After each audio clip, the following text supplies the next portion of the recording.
রাস্তা দিয়ে হাঁটতেছি আর বন্ধুর সাথে দুষ্টুমি করতেছি। হঠাৎ একটা মেয়ের ওপর পড়ে গেলাম। মেয়েটা ঠাস ঠাস করে 2টা থাপ্পড় মারল আর বলল,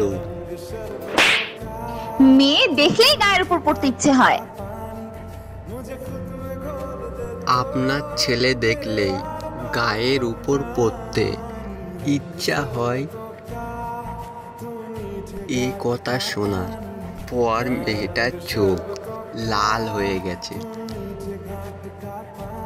পাশে তাকিয়ে দেখলাম বন্ধু হাবা হয়ে গেছে।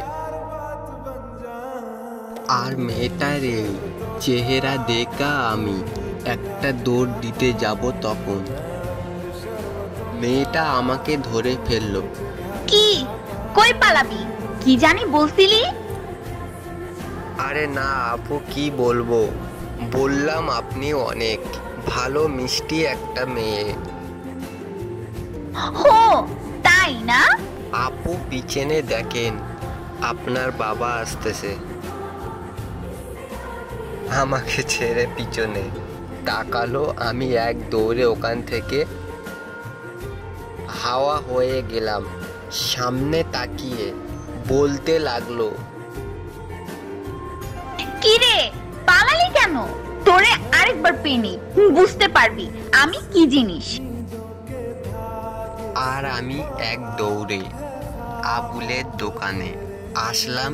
এসে দেখি বাপি এখানে বসে চা খাচ্ছে। আমাকে দেখে বলল, কিরে ভাই, তুই ফিরে আসলি কেমনে? কেন রে, ওই মাইয়া কি বাঘ নাকি? বাঘের চেয়েও কম না। শোন তাহলে। আচ্ছা বল। ওই দিন এক ছেলে প্রপোজ করছিল। পরে কি হয়েছে?